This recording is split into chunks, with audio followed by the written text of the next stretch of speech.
Hello. Thank you so much for joining me today for Why Do American Homes Suck? It's pretty blunt by Undecided with Matt Farrell. Check him out, link down below. He's got a lot of very interesting looking videos, so go check out his channel, link down below.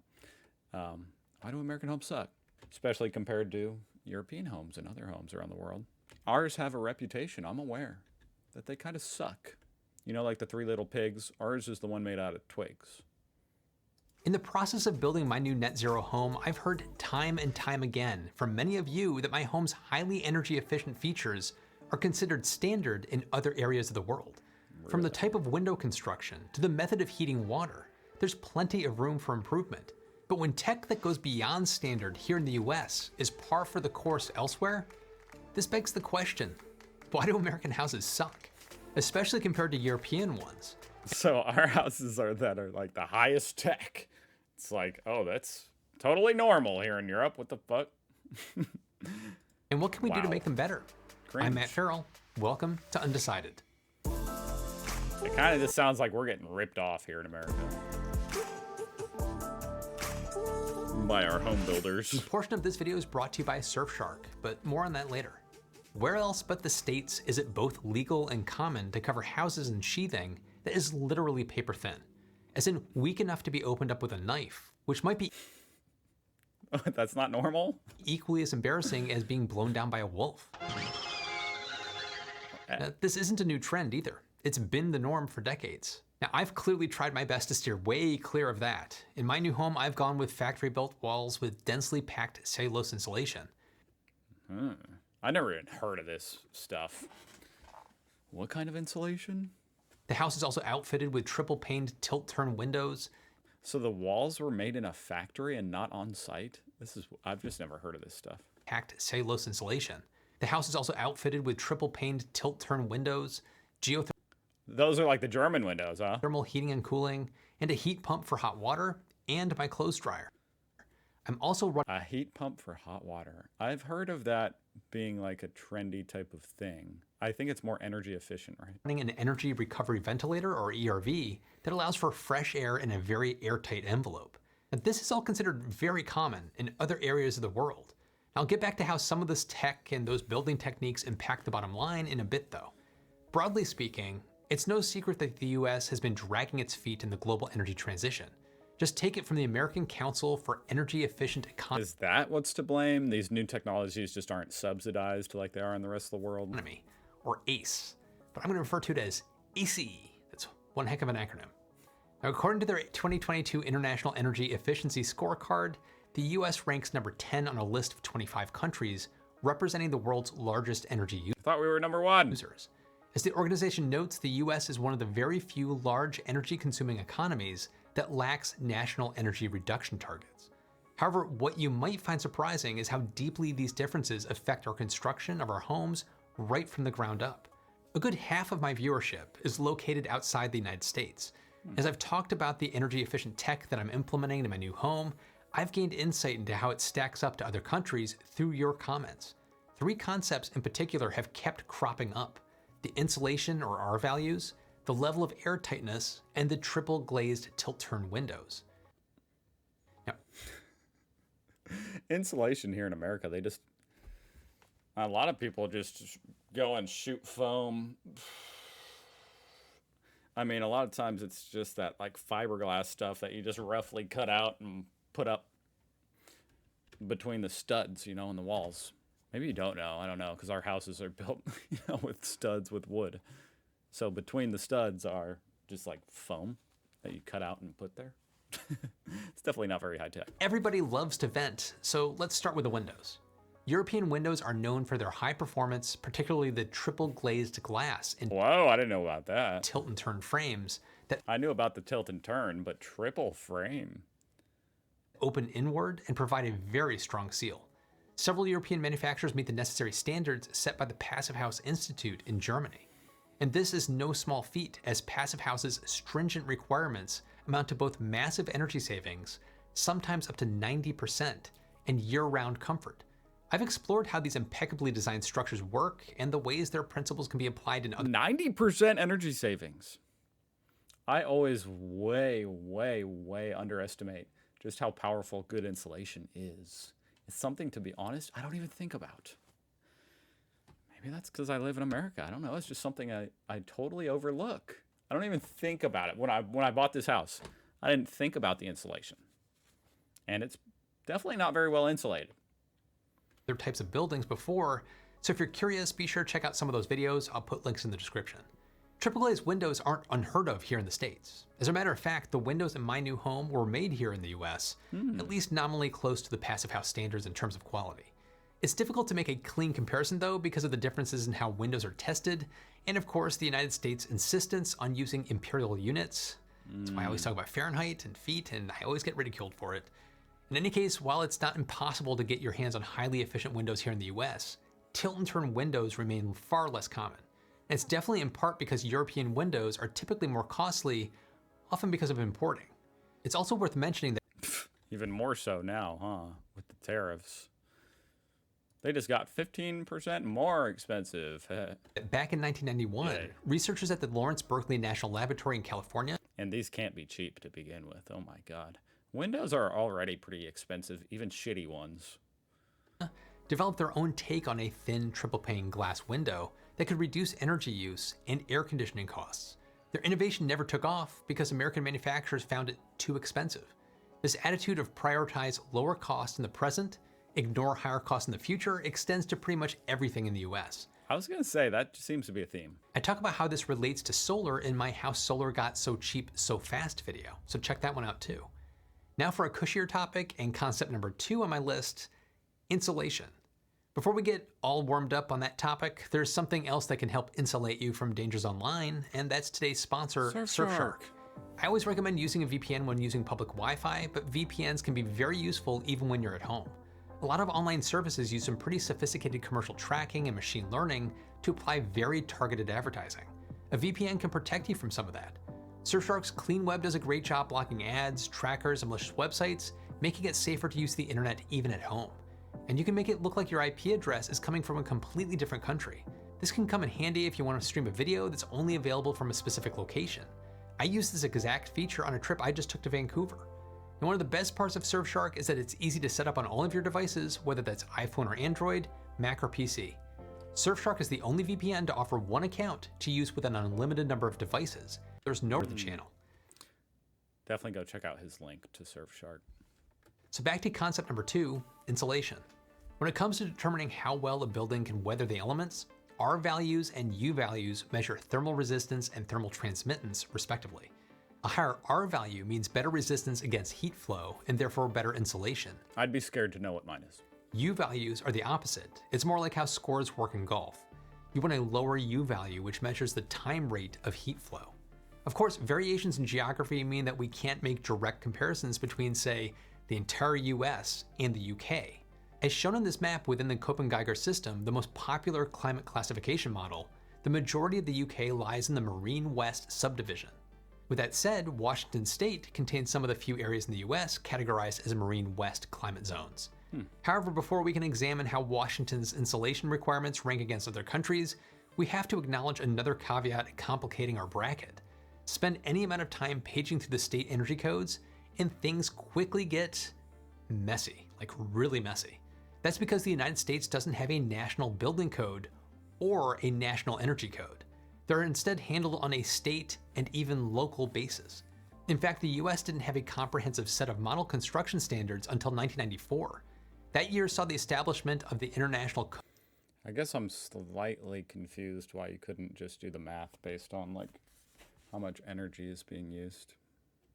Code Council, or ICC. The ICC went on to develop the International Building Code To like heat your home. I mean, yeah, you'd have to normalize it for all sorts of factors like weather. I don't. This guy seems very smart, so. or IBC, which has been adopted at the same level by all 50 states. The IBC updates every 3 years, and its current 2021 version instructs builders and designers to follow the International Energy Conservation Code, or IECC. And I promise that's the last I acronym I'll throw at you for now. But again, the IBC is a model. State and local governments can choose to amend the code or simply do their own thing. This map by the US Department of Energy Building Energy Codes program shows how patchwork-like the efficiency of state energy codes is. Notice that some states are using standards as outdated as pre-2009 IECC, and some have no statewide code at all. Now, going back to Washington as an example, you can see that on this map it represents one of the There's Indiana, not very impressive. Orange, 2009. handful of states with an up-to-date energy code. Its requirements for wall insulation still different from those And I'm sure that the builders build it exactly according to this code, or probably even worse. Like, who knows? outlined by the IECC guidelines though. So see those markings on the right-hand margin? Those are all amendments made by the state. When it comes to the insulation based on Washington's IECC defined climate zones, the council's code mandates that residential walls have U values in no greater than 0.045 for wood frames or 0.082 for mass walls, which are made of materials like concrete or brick. But according to Washington's state code, as of July 2023, any wall above the ground needs to have a U value equal to or less than 0.056. Meanwhile, across the pond, English building regulations set maximum U values of walls at 0.046 in new buildings and 0.032 in existing ones.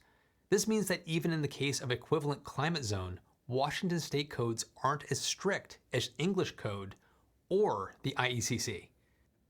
And for reference, where I live occupies the same climate slot according to the IECC. My walls have an R value of R35, which is equivalent to about a U value of 0.029. Damn. That's just slightly over the passive house standard for cool climates of about 0.026. I think that's enough decimals for one video, so we'll move on to air tightness, which This is a whole factor of home building I had never even thought about. This is very interesting. I'm going to be asking a realtor next time I buy a house, if I ever can again. What's the R value on these walls? What about the U value? thankfully can be expressed in whole numbers, and this is the third concept on my list. And this I feel like home building in America has actually just got worse. That's commonly known and said by home builders themselves. Here in America, it's just got worse in the last few decades. You'd probably be better off buying a house from the 80s. case, we'll discuss air changes per one. hour, or ACH, at a pressure of 50 pascals. It's also known as ACH 50. Now, this is one way to quantify the rate of air leakage in the building, which is usually measured by conducting what's known as a blower door test. When designing the thermal envelope of a home, you want fewer air changes and therefore a lower ACH. And that's because the draftier a structure is, the less efficient it is. More air leakage means worse performance for ventilation systems and increasing the likelihood of accumulating moisture and increased energy costs. Plus, it's just plain uncomfortable. So what do building codes have to say about air tightness? Well, here's the maximum ACH 50 values as defined by the 2021 IECC, Washington State, and Canada. Then there's the US Department of Energy's standards for a Zero Energy Ready Home, or ZERH, which is defined as a high-performance home that is so energy efficient that a renewable energy system could offset most or all of the home's annual energy use. It's what I'm trying to do at my new house. Now, So it means you can power the entire house indefinitely with a self-contained system. Just like totally off the grid. version 2 of the ZERH requirements for detached single-family homes, ACH values are more stringent than the IECC. But for a building to meet the ultra-efficient criteria that defines a passive house, its air changes per hour must max out at about 0.6. Yep, less than 1. But of course there's more nuance to this, but I'll have to get into that in a separate video. But for right now, let's just stick to that 0.6 number. This is really interesting, the concept of a passive house. He said that's like in Germany, that's a standard in Germany. I'm very curious about this. I'm going to be looking more into that, probably on my German channel. Passive house. It seems like the standards are so tight. Like this guy couldn't even reach them, even though his entire goal is trying to insulate his house like perfectly.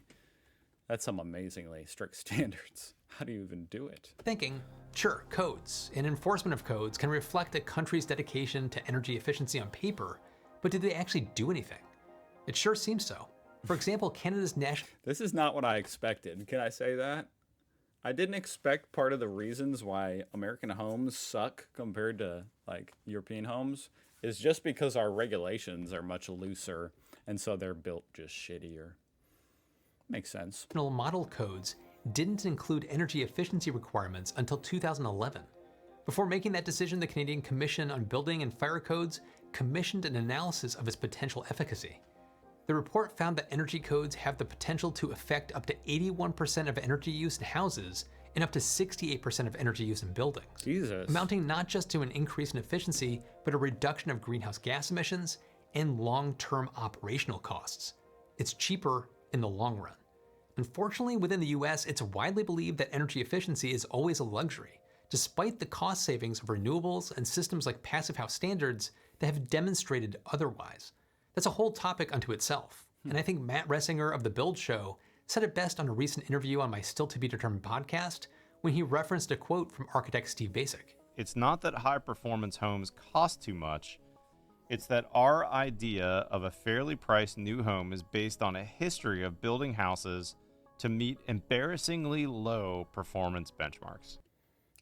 See, now, that makes a lot of sense, but houses are already exorbitantly expensive for most people here in America and around the world, I know. But the idea that, like, we're going to increase the quality of the house and make them even more expensive, that's just not going to fly with people. Like, and you can say, well, it's going to be cheaper long term, but my guess is for most people, they'd just be like, I don't have long term. You know, like, I need to be able to afford this house now. It doesn't matter if it saves me money in over the course of 30 years. Like, I need to be able to make the down payment right now. So I don't know how to fix this issue, you know? I can speak to why Maybe if houses weren't so exorbitantly expensive, this would be a lot more tolerable to fix. But we're actually going in the opposite direction. Like, we're just making houses shittier right now to make them cheaper. energy efficiency is so worth it myself. According to my home energy rating certificate, I'll be saving approximately $5,891 on energy costs. He better not say a year. Relative to the average home in my area. And that's not including A year? the impact of my Wait, home energy rating certificate. I'll be saving approximately $5,891 on energy costs relative to the average home in my area. And that's not including the impact of my solar panels on my energy bill, which are just getting installed and commissioned now as I pull this video together. There's also a correlation between the popularity of passive houses and well-developed comprehensively applied energy code. With this in mind, we can compare countries' interest in net zero construction easy peasy, because the Passive House Institute conveniently maintains an online database. Considering the locations of the self-registered buildings certified by the organization, the numbers line up nicely with ACE's scorecard. The countries that boast hundreds of passive houses on the website also happen to be the top 3 scorers, with 439 in France, 206 in the UK, and 532 in Germany. freaking Germany, man. Next level. What is this exactly? 2022 International Energy Efficiency Scoreboard. So France, UK, Germany, Netherlands, and Italy. And then we're down there with, like, China and Spain.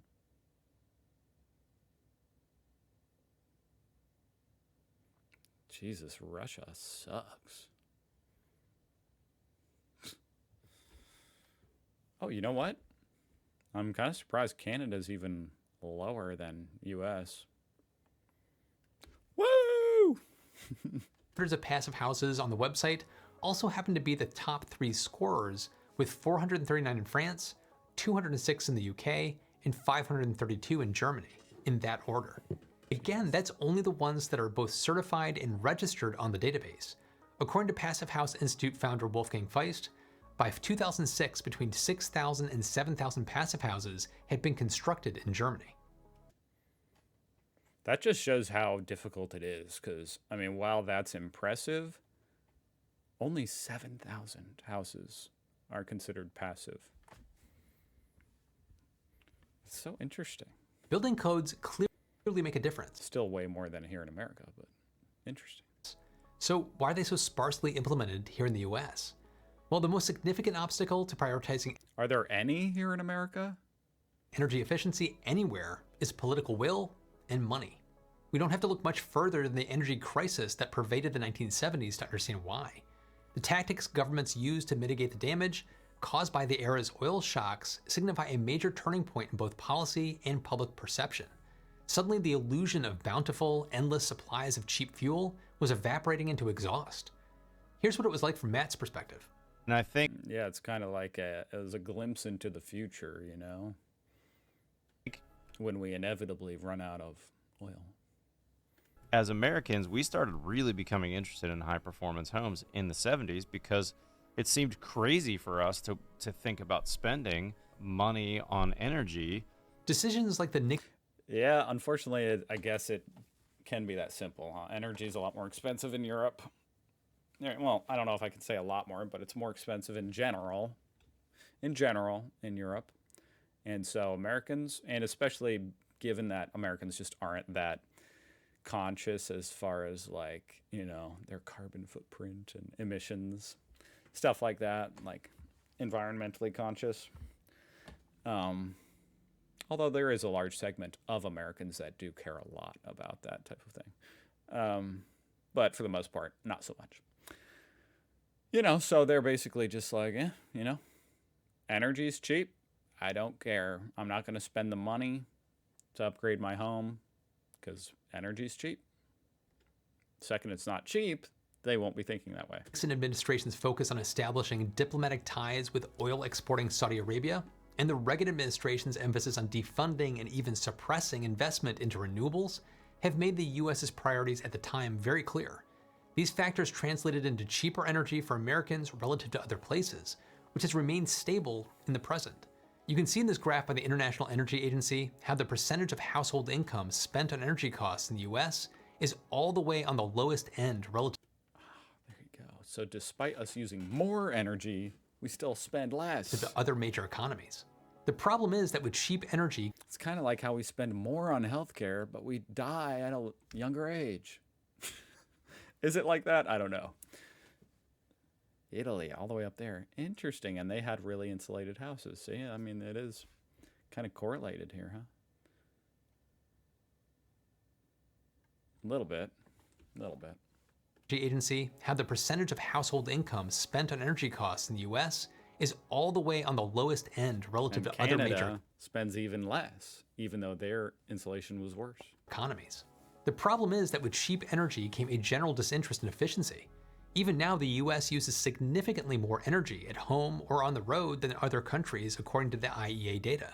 And I agree with Matt on this point. I think this is something that's been kind of embedded in American culture for a long time. The problem happened, though, I think, Matt, in the 80s when gas prices kind of rolled back quite a bit, and we enjoyed a pretty long period of time without a massive increase in gas prices. Our general wages were going up, and gas prices were staying kind of And honestly, gas prices are so cheap right now. massive increase in gas. I couldn't even believe it. I looked at the price. Where I live, it was $2.79 a gallon. $2.79. That's cheap as hell.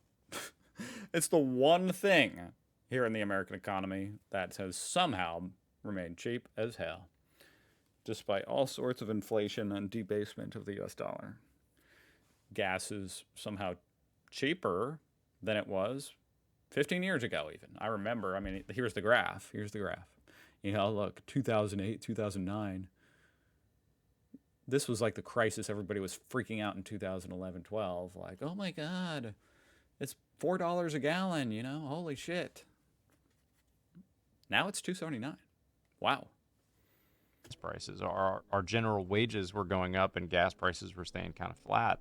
That's not what happened in Europe. It was 20 years ago when I visited Europe for the first time as a 20-something, and I couldn't believe that converting the liters to gallons, they were paying like $8 a gallon or $9 a gallon for gas. Americans would literally shit themselves.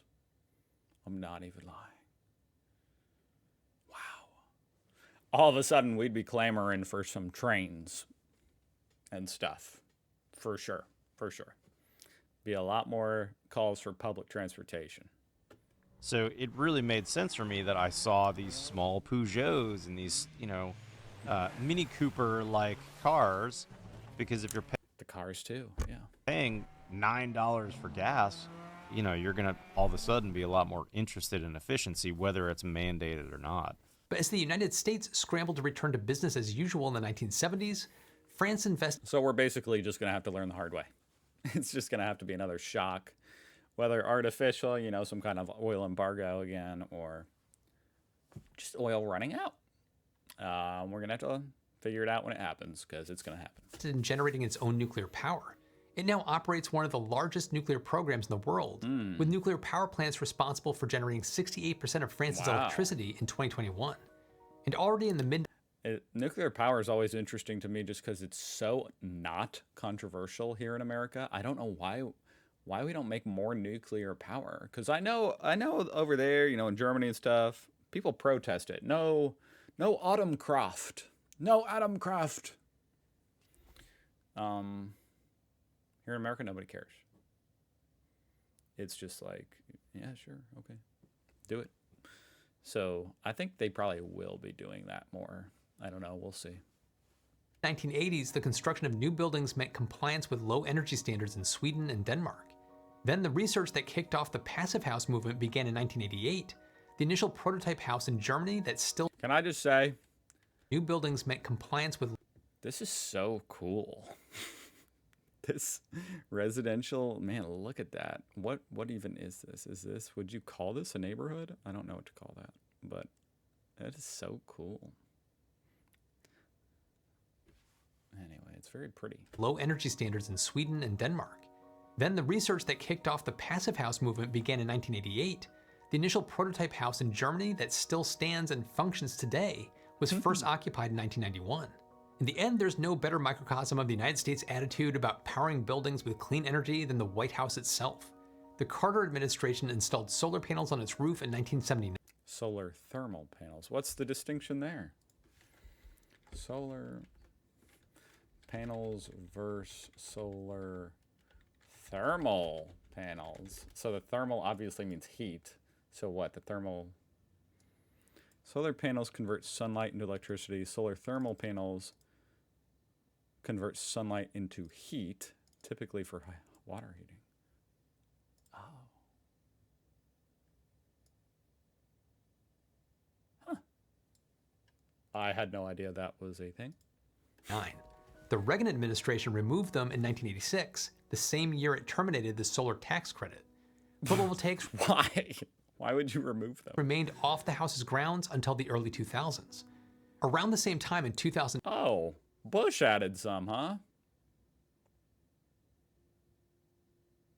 photovoltaics remained Bush has got to be... I don't know what to think about Bush. I really blame Dick Cheney for a lot of the bullshit that happened under the Bush administration. Because Bush himself... I'm hesitating to say this because I know people hate George Bush. But to be honest, I mean, you watch his interviews and stuff, I like him. off the house's I grounds mean, granted, his administration was a disaster.